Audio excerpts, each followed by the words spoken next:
नमस्कार। Today's GK programme में आपका स्वागत है। इस नई पहल के जरिए हम रोज की खबरों में से कुछ सवाल बनाएंगे और उन्हें यहाँ डिस्कस करेंगे। ये सवाल वैसे होंगे जो यूपीएससी में कई बार सीधे पूछ लिए जाते हैं या फिर कथन के रूप में पूछे जाते हैं। इसके अलावा state PCS, IES, SSC, bank PO, railway, UGC net, CDS, CAPF, NDA जैसी परीक्षाओं में सीधे सीधे ऐसे सवाल पूछ लिए जाते हैं। तो चलिए आज के सेशन की शुरुआत करते हैं। शुरुआत करते हैं पिछले सेशन के प्रैक्टिस क्वेश्चन से। पिछले सेशन में हमने आपसे पूछा था, हाल ही में साइक्लोन इडाई ने किस देश में तबाही मचाई है? A USA, B Mozambique, C Madagascar या D India? Tropical cyclone Idai ने दक्षिणी अफ्रीकी देशों मोजाम्बिक और उसके पड़ोसी देश जिम्बाब्वे में भारी तबाही की है। जिम्बाब्वे के पूर्व में स्थित चिमनानी जिले में इसका सबसे अधिक प्रभाव देखा गया। बात करते हैं मोजाम्बिक की। मोजाम्बिक का कैपिटल मापुतो है। यह अपनी सीमा Tanzania, Malawi, Zambia, Zimbabwe, Swaziland, इसका दूसरा नाम एस्वतिनी है, और साउथ अफ्रीका के साथ साझा करता है। यहाँ के प्रेसिडेंट हैं फिलिप न्यूसी। यहाँ के प्राइम मिनिस्टर हैं कार्लोस एगोस्टिन्हो डो रोसारियो। जिम्बाब्वे की बात करें तो इसकी राजधानी हरारे है। यह मोजाम्बिक, जाम्बिया, बोत्सवाना और दक्षिण अफ्रीका से घिरा हुआ है। एक एक्स्ट्रा इंफॉर्मेशन आप नोट कर लीजिएगा, जिम्बाब्वे और जाम्बिया के बीच की सीमा में विक्टोरिया फॉल्स है, जिसे दुनिया का सबसे बड़ा झरना माना जाता है। जिम्बाब्वे के प्रेसिडेंट इमर्सन मनानगाग्वा है। प्रैक्टिस क्वेश्चन का सही उत्तर है ऑप्शन बी, मोजाम्बिक। शुरुआत करते हैं आज के पहले सवाल से। आज का पहला सवाल है, हाल ही में जाने माने राजनेता मनोहर पर्रिकर का निधन हो गया है। वह कहाँ के मुख्यमंत्री थे? ए केरल, बी महाराष्ट्र, सी गोवा या डी कर्नाटक? गोवा के मुख्यमंत्री और पूर्व रक्षा मंत्री मनोहर पर्रिकर का 63 वर्ष की आयु में निधन हो गया। वह लंबे समय से पैंक्रियाटिक कैंसर से पीड़ित थे। 2014 से 2017 तक यह रक्षा मंत्री रहे। श्री पर्रिकर आईआईटी बॉम्बे से पास आउट थे। वह 4 बार मुख्यमंत्री बने, लेकिन पद पर एक बार भी कार्यकाल पूरा नहीं कर सके। गोवा में 1 दिन की छुट्टी और 7 दिन के शोक की घोषणा हुई है। तो क्वेश्चन नंबर फर्स्ट का सही उत्तर है option C, Goa. Question number 2, हाल ही में किस देश ने इंटरनेशनल क्रिमिनल कोर्ट की सदस्यता छोड़ दी है? ए बुरुंडी, बी जाम्बिया, सी दक्षिण अफ्रीका या डी फिलीपींस? हाल ही में फिलीपींस ने आधिकारिक रूप से आईसीसी यानी इंटरनेशनल क्रिमिनल कोर्ट से बाहर होने की घोषणा की है।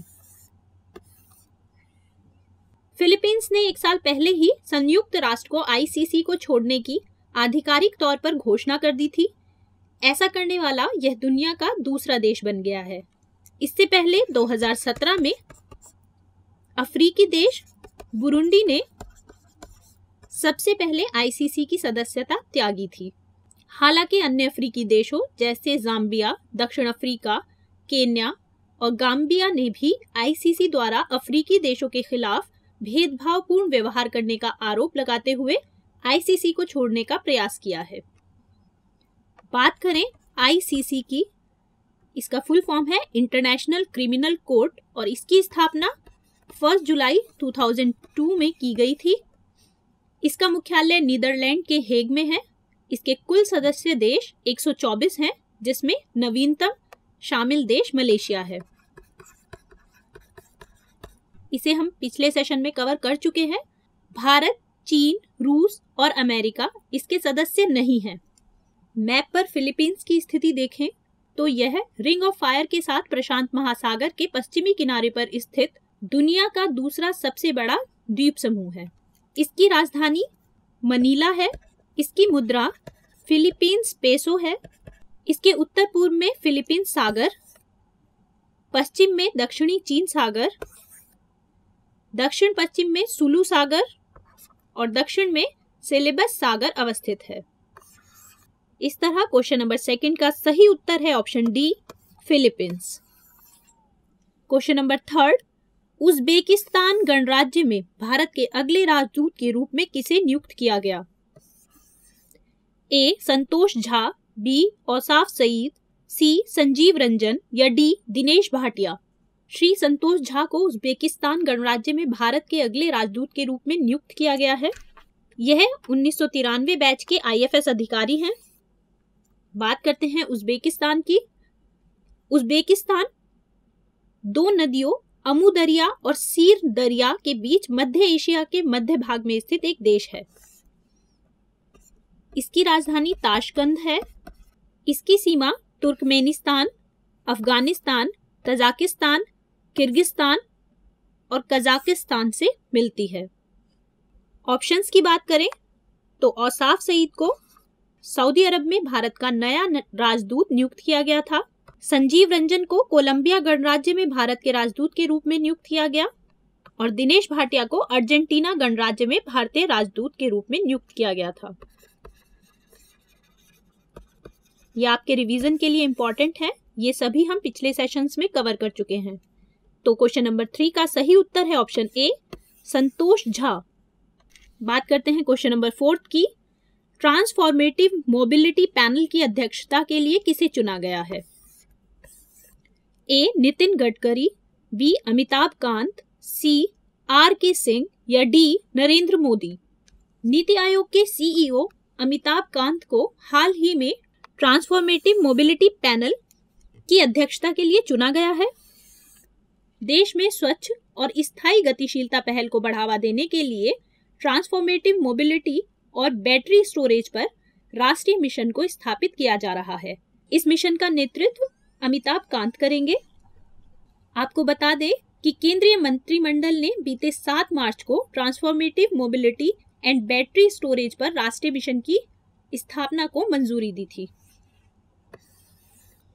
बात करें नीति आयोग की तो भारत के थिंक टैंक के रूप में इसकी स्थापना 1 जनवरी 2015 को की गई थी। इसका पूरा नाम the national institution for transforming India है। 1950 में स्थापित योजना आयोग के स्थान पर नीति आयोग का गठन किया गया था। नीति आयोग के निर्माण के रूप में 2 हब टीम, इंडिया हब और ज्ञान और नवाचार हब शामिल हैं। इसमें कुल 7 सदस्य हैं। नीति आयोग के अध्यक्ष प्रधानमंत्री होते हैं। इसके उपाध्यक्ष डॉक्टर राजीव कुमार हैं, जबकि इसके CEO अमिताभ कांत हैं। क्वेश्चन नंबर 4 का सही उत्तर है option B, Amitabh Kant. Question number 5, Namaste Thailand समारोह का आयोजन कहाँ किया गया? A. Tripura, B. Punjab, C. Mumbai या डी. नई दिल्ली। भारत और थाईलैंड के बीच द्विपक्षीय संबंधों को मजबूत करने और सांस्कृतिक आदान प्रदान बढ़ाने के उद्देश्य से नमस्ते थाईलैंड समारोह का 3रा संस्करण नई दिल्ली में संपन्न हुआ। इस उत्सव में थाई कलाकारों द्वारा मंचीय प्रदर्शनों को शामिल किया गया, जिसमें से एक लोकप्रिय थाई लोक जैज बैंड एशिया 7 था। द्विपक्षीय संबंधों के संदर्भ में भारत का थाईलैंड के साथ एक अच्छा शांतिपूर्ण संबंध रहा है, लेकिन व्यापार में हम अभी शुरुआती दौर में हैं। 2017 के मुकाबले 2018 में व्यापार में 30% की वृद्धि हुई है, जो कि लगभग 12 बिलियन है। क्वेश्चन नंबर 5 का सही उत्तर है ऑप्शन डी, नई दिल्ली। बात करते हैं क्वेश्चन नंबर 6 की। हाल ही में RBI ने कुछ बैंकों को डोमेस्टिक सिस्टमिकली इंपॉर्टेंट बैंक्स यानी DSIBs की सूची में नामित किया है। निम्न में से कौन सा बैंक उस सूची में शामिल नहीं है? ए. PNB, B. SBI, C. ICICI या D. HDFC। हाल ही में RBI ने 2018 के लिए कुछ बैंकों को डोमेस्टिक सिस्टमिकली इंपॉर्टेंट बैंक्स यानी DSIBs की सूची में नामित किया है। इन बैंकों में SBI, ICICI और HDFC शामिल हैं। आपको बता दें कि RBI 2015 से प्रत्येक साल के लिए यह लिस्ट जारी कर रहा है। DSIBs में इन बैंकों के शामिल होने से यह संकेत मिलता है कि इनमें से किसी भी बैंक की विफलता का भारतीय वित्तीय प्रणाली पर व्यापक प्रभाव पड़ेगा। क्वेश्चन नंबर 6 का सही उत्तर है ऑप्शन ए पीएनबी, क्योंकि पीएनबी इसमें शामिल नहीं है। क्वेश्चन नंबर 7, 12 हिमालय क्षेत्रों के लिए किए गए क्लाइमेट वल्नरेबिलिटी असेसमेंट के अनुसार कौन सा राज्य जलवायु परिवर्तन के लिए सबसे अधिक संवेदनशील है? ए मिजोरम, बी असम, सी उत्तराखंड या डी सिक्किम। आज हम इस आकलन की चर्चा इसलिए कर रहे हैं क्योंकि जलवायु संबंधित जोखिमों के लिए 12 हिमालयी राज्यों में पहली बार क्लाइमेट वल्नरेबिलिटी असेसमेंट करने के बाद विज्ञान और प्रौद्योगिकी विभाग ने अब सभी राज्यों और केंद्र शासित प्रदेशों यानी यूनियन टेरिटरीज में जलवायु संवेदनशीलता मूल्यांकन करने का निर्णय लिया है। ये पहली बार होगा जब सभी राज्यों के लिए यह आकलन किया जाएगा, क्योंकि वर्तमान में यह निर्धारित करने के लिए कोई राष्ट्रीय रेटिंग नहीं है। 12 हिमालयी राज्यों के लिए किए गए अध्ययन में असम को जलवायु परिवर्तन के लिए सबसे अधिक संवेदनशील पाया गया था। असम को 0.72 पॉइंट्स दिए गए थे, जबकि मिजोरम को 0.71। इन दोनों के बीच बहुत ही कम मार्जिन था।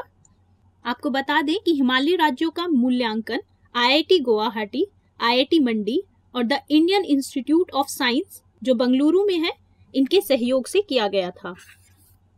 इस तरह क्वेश्चन नंबर 7 का सही उत्तर है option B Assam. Question number 8, हाल ही में पहले ब्रिक्स शेरपा मीटिंग का आयोजन कहाँ किया गया? ए रूस, बी भारत, सी ब्राजील या डी चीन।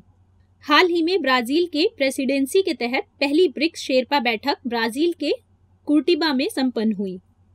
विदेश मंत्रालय के आर्थिक संबंधों के सचिव टीएस त्रिमूर्ति ने इस 2 दिवसीय बैठक में भारतीय प्रतिनिधिमंडल का नेतृत्व किया। इस बैठक में आतंकवाद से निपटने को सर्वोच्च प्राथमिकता दी गई है। यहीं पर हम ब्राजील का मैप देख लेते हैं। ब्राजील दक्षिण अमेरिका के उत्तर में स्थित एक देश है और इसकी राजधानी ब्राजीलिया है। इसकी मुद्रा ब्राजीलियन रियाल है। यह उत्तर में फ्रेंच गुयाना, सूरीनाम, गुयाना और वेनेजुएला के साथ अपनी सीमा साझा करता है। वहीं पश्चिम में कोलंबिया, पेरू, बोलीविया, दक्षिण पश्चिम में प्रागवे और दक्षिण में उरुग्वे के साथ अपनी सीमा साझा करता है। विषुवत रेखा और मकर रेखा इस देश से होकर गुजरती है। क्वेश्चन नंबर 8 का सही उत्तर है option C Brazil. Question number 9, ladies European tour में किस गोल्फ खिलाड़ी ने जीत हासिल की? A Aditi Ashok, B Michael Thomson, C Leanne Pace या डी दीक्षा डागर।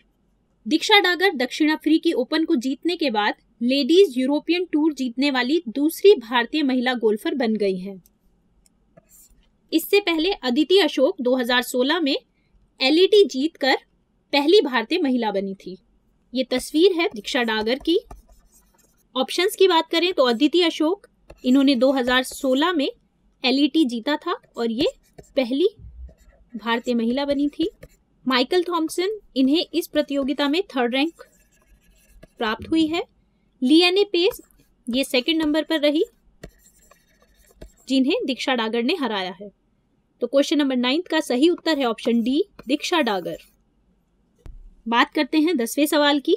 सुर्खियों में रहा शब्द यूनो कैश क्या है? ए वर्चुअल करेंसी, बी एटीएम से बिना कार्ड के धन निकासी की व्यवस्था, सी वेब पोर्टल या डी उपर्युक्त में से कोई नहीं। हाल ही में भारतीय स्टेट बैंक ने देश भर में 16,500 से अधिक एसबीआई एटीएम में कार्ड का प्रयोग किए बिना ही यानी कार्डलेस कैश निकासी के लिए योनो कैश लॉन्च किया है। इस सुविधा के साथ ग्राहक योनो ऐप पर नकद निकासी प्रक्रिया शुरू कर सकते हैं और लेन देन के लिए 6 अंकों का योनो कैश पिन सेट कर सकते हैं। उन्हें अपने पंजीकृत मोबाइल नंबर पर एसएमएस के जरिए लेन देन के लिए 6 अंकों का रेफरेंस नंबर भी मिलेगा। योनो पर यह सुविधा फिजिकल डेबिट कार्ड के बिना धन निकालने में मदद करने के लिए डिजाइन की गई है। इसके जरिए अगले 2 वर्षों में पूरे ट्रांजैक्शन इकोसिस्टम को एक प्लेटफॉर्म के तहत एकीकृत करके एक डिजिटल यूनिवर्स बनाने की भी योजना है। तो क्वेश्चन नंबर 10 का सही उत्तर है ऑप्शन बी एटीएम से बिना कार्ड के धन निकासी की व्यवस्था। बात करते हैं आज के प्रैक्टिस क्वेश्चन की। आज का प्रैक्टिस क्वेश्चन है, हाल ही में किस देश के प्रधानमंत्री भारत की 10 दिवसीय यात्रा पर आए हैं? ए फ्रांस, बी ब्राजील, सी गिनी या डी फिलीपींस। आप अपना आंसर कमेंट बॉक्स में करना ना भूलें। कल इस सवाल के जवाब और कुछ नए सवालों के साथ हम फिर से हाजिर होंगे। तब तक के लिए नमस्कार।